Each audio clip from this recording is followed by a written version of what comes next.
Hi, good afternoon. My name is Seema Abir. I'll tell you a little bit about my qualification before I start. I'm a naturopathic doctor, an acupuncturist, a master herbalist, and a nutritionist. I've just moved here from the US about 7-8 months ago. So the topic today is foods for life. Basically, we eat nutrition. The main point of eating is to provide nutrition for the cells so that the body can function. That is our main goal, the main goal to eat. So when we eat, you can either build the body and make it stronger, or you can make it weaker. Every meal you eat, that's the decision you're making. In the olden days, 50 years, 100 years ago, people would eat only for health, right? They had no social function, no psychological function, physiological function. Nowadays, we go out to eat, there's social outings, we go for coffee, everything involves food. In nature, there are no punishments at all. There's only consequences. So based on what we eat, how we eat, you'll get the consequence. Okay, so now what we're going to talk about is how to let food be your medicine. Okay, we eat sometimes 3 times a day, 4 times a day, or 5 times a day. Imagine taking that many times medicines. So every meal we take, it makes an impact on the body. To start with, there are many different types of actions that the food causes on the body. So we have probiotics, which help with the digestive system and the immune system.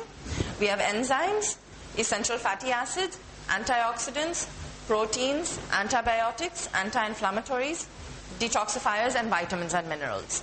So I could have gone into all the different types of foods, but I'm going to explain to you the different categories, because these are very, very important. If you cover all of these categories properly in your foods, your body automatically will become balanced. So we'll start with probiotics. Probiotics are basically the bacteria that is in our intestines, in the gut. And they are known as good bacteria. What it does is it helps and it keeps a balance in the digestive system. It makes sure you don't get constipation. It makes sure that your immune system is strong, because that bacteria fights any kind of toxin that comes from the food. Anything that comes in from the food you eat, it is this bacteria that fights it.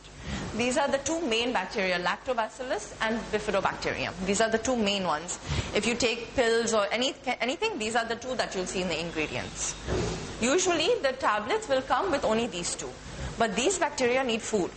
Nowadays, in the diet that we have, nobody eats enough fiber. Without proper fiber, this bacteria doesn't get food. So even if you have it in your system, it'll die, because you're not feeding it. So when you buy supplements, when you look at supplements, make sure you have FOS, which is fructooligosaccharides. This is the food for the good bacteria. So this probiotics keeps a balance of good and bad bacteria, because there is bad bacteria in our system, but this good bacteria keeps a balance. It boosts the immune system, because what we eat directly affects our immune systems. And anytime you take antibiotics, it kills all the good bacteria in the system along with the bad. So when you finish your course of antibiotics, it is generally recommended to take a course of probiotics to bring back the balance in the system. Naturally, probiotics are found in yogurt. Nowadays we get flavored yogurts, you get many different types of yogurts which don't have much of this, because we're adding sugar and we're adding coloring in it. So you need to make sure that it's homemade fresh yogurt that has the richest source of good bacteria. Okay, the second one is enzymes. Enzymes. What enzymes does, and what it does in the body, is it reduces inflammation. Inflammation causes pain. So any kind of pain you have, it means you will have inflammation in the body. It accelerates healing. So anything damaged in the body, enzymes will heal it. It boosts the immune system. The main purpose of having an enzyme in the body is to improve digestion. And it increases the vitamins and minerals. You're improving digestion, therefore the products from the digestion are better available for the body. They spark every chemical reaction in the body. So enzymes are catalysts. When you put the food in your mouth, you need enzymes for it to be digested and go into your body, into your blood, into the cells. Without enzymes, none of it is possible. Okay, there are many different types of enzymes. Every food has enzymes. The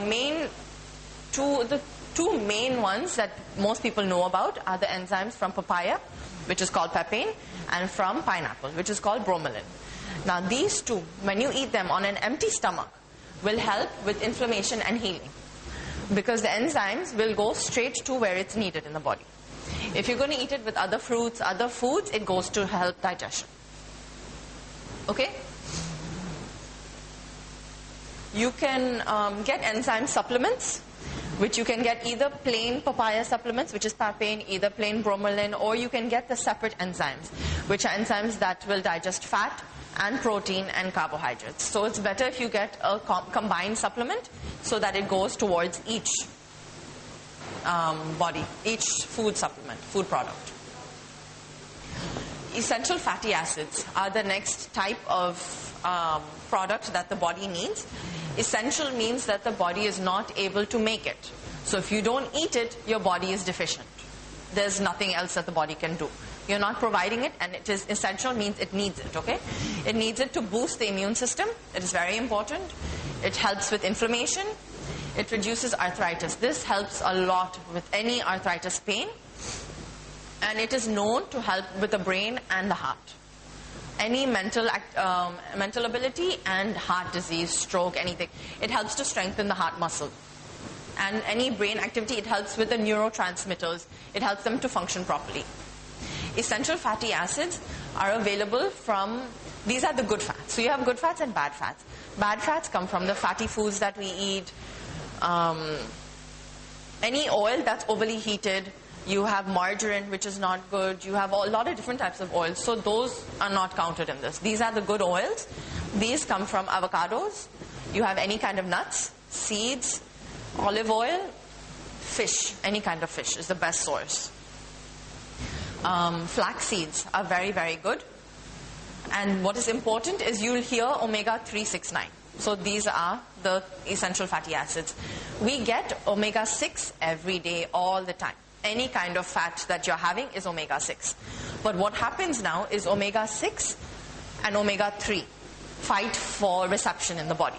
So there's one receptor site, and if 6 is there, 3 will not be able to go there. And if 3 is there, then 6 won't go. But what happens is that in every food that we eat, there is 6. So your body is filled with 6, and there's no omega-3 at all. So you need to make sure you're eating good fatty acids so that your balance of 6 and 3 become normal. That way omega-3 can get absorbed in your system. Okay? Any kind of seeds, you have pumpkin seeds, sunflower seeds, any nuts at all of this will provide the essential fatty acids. And this will help with your brain, for children also, for brain, for the heart, for the immune system. And flax seeds is a good way to put it. You can put it in cereals, you can put it in shakes. It's very, very good. But when you use flaxseed, you have to ground it, because the skin, the outer shell, will block it from being absorbed in the body. So you have to grind it up, and then you'll be able to, the body will be able to absorb it. The second one now is the fourth or third is antioxidant. Antioxidants work by slowing and preventing oxidative damage. It blocks the process of oxidation by neutralizing free radicals and protects the compounds found in plants. It's a protective compound found in plants, which is called phytochemicals. The main thing they do is to neutralize free radicals, which free radicals cause premature aging, heart issues, and cancer. A free radical is an atom. Atoms usually have a certain number of electrons around them.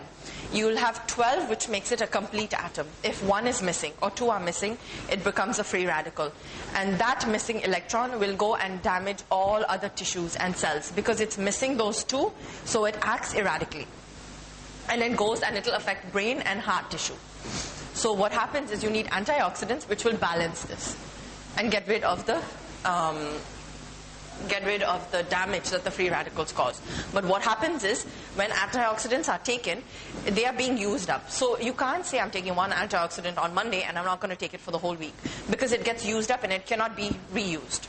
So you have to keep taking it, because we get free radical damage from the oils. If we're having trans fats, you'll get it from chemical exposure, from pollution. You'll get it from anything. Bad food if you're eating. Every single thing, exposure to cell phones, microwaves, everything causes free radical damage or produces free radicals in the body. Foods high in antioxidants are fresh fruits and vegetables. Completely fresh. If you cook it, if you add heat at all, it damages the condition of the vitamins and the minerals. So berries are high, strawberries, blueberries, raspberries are high. Green tea is very high in antioxidants. Bitter chocolate, dark chocolate, is very high in antioxidants. Green vegetables, green leafy vegetables are also very, very high in antioxidants. Okay, protein. Without protein, your body cannot function. Many people, I've heard so many people when I'm practicing, they tell me, I cannot eat protein. I just cannot digest it. You have to find a way to make your body digest it. You see someone, the answer is not to stop eating it. We need protein because protein will help the body make enzymes. Will help the body make hormones. Hormones are needed for every single process in the body to break down sugar, digest sugar. Hormones are needed for the reproductive system. They are needed for the heart. They are needed. Hormones, other than that, they're also called neurotransmitters. So they are needed for the brain. Every single thing needs protein because protein creates in the body. Tissues are protein. Your bone is being replenished and built up every 6 to 7 years. You need protein for this. For energy. It is not the primary source, but you need protein again.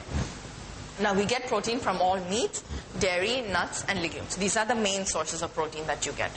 So dependingly, if someone is vegetarian, you cannot just stick to yellow dal. That will not get you your protein because there are over 200 amino acids.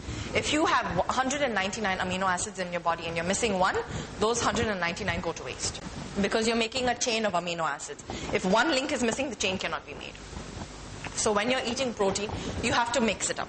Make different dals. You can mix in your yellow dal, you can put masoor dal, you can put green dal, you can put black dal, but mix it together and eat it.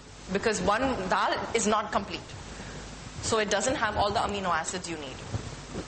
Same with nuts. You cannot eat cashews every day, almonds every day. You need to mix it. Because if you're eating, for example, I know people who are eating 5 badam every day in the morning. But you're not eating the other nuts. So after 1 year of eating the badam, your body has all the nutrients. It's stored all the nutrients. Then what? It's not getting the nutrients from walnuts, from cashews, from pistas. You need to eat a variety so that your body can get all the vitamins, all the nutrients. A lot of people, if you're not healthy, if you have some kind of illness, meat and dairy are very hard to digest. Very, very hard. They cause a lot of complications. So it is important that you cut down on that. Okay? The 3 main organs that are involved in protein digestion are kidneys, the pancreas, and the liver. The pancreas creates the enzymes for digestion, for protein digestion.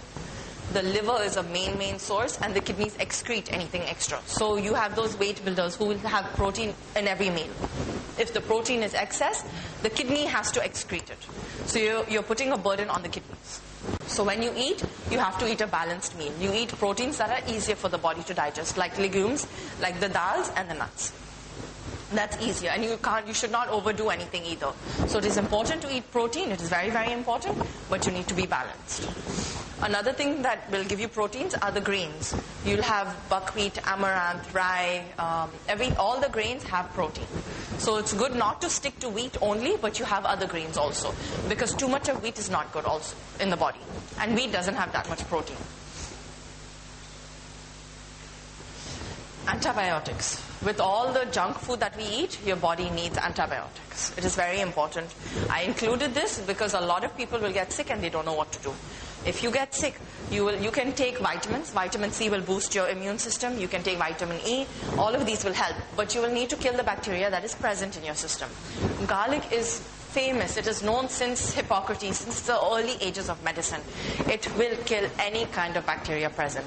Because of the chemical compounds available in garlic, it is not like you take an antibiotic. That antibiotic is specific for one bacteria. Garlic is not like that because it is found in nature. The way garlic works, there are over 200 components, chemical components in garlic.